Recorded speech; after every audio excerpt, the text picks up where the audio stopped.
And if you are looking for a Polo, or if you're interested in buying one, you've come to the right place, because this is going to make your decision much easier.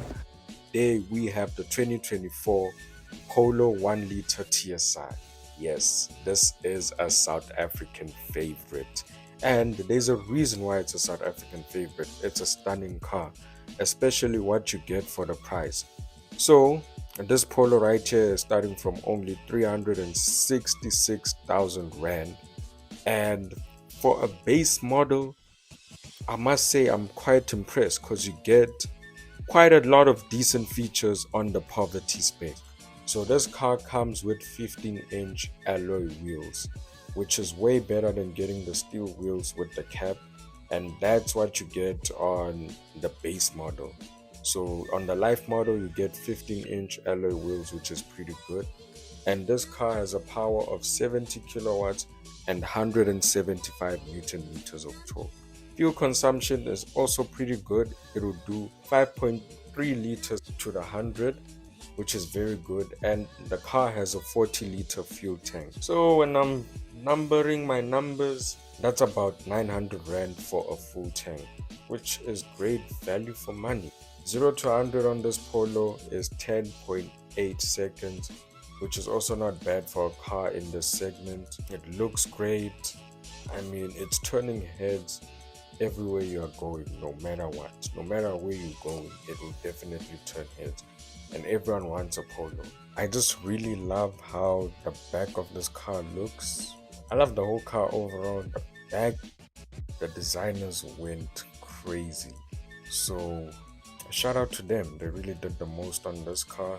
Safety as well is pretty good. You get 6 airbags as standard, and you have electronic stability control and ABS as standard as well. Let's step into the interior. So as you can see, in the interior we have a virtual cockpit and a 6.5-inch infotainment system, which is very good for a car that is standard. This is the car right above the base model, and even also the base model comes with a 6.5-inch and a virtual cockpit, which is why I said, like, can we really call it a poverty spec if it has that? The glove box also has some decent space. So on the infotainment system, you have all your menus. It's a touchscreen. Also, it's not too slow. It's quite responsive, which is pretty good. And I also like the positioning of it, so you don't have to put your eyes off the road too much when you are driving. And you also do get Apple CarPlay. Unfortunately, it's not wireless Apple CarPlay. Wireless, you only get it on the higher range models, but still getting Apple CarPlay and Android Auto as standard is pretty good. On the virtual cockpit, with these lower end models, the entry level and the life, there's not really much that you can do in terms of customizations and personalizations. But other than that, I'm pretty happy with the interior. Very good. Well done, VW, on this Polo interior. Okay, heading to the back, boot space is pretty decent. You get 351 liters with the seats up, and you also have a spare wheel, which is very good.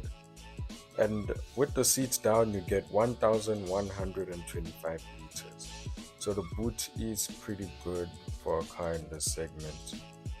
If you need to carry a few things, if you're a small family, the car is pretty practical for that, especially compared to the other cars in the segment.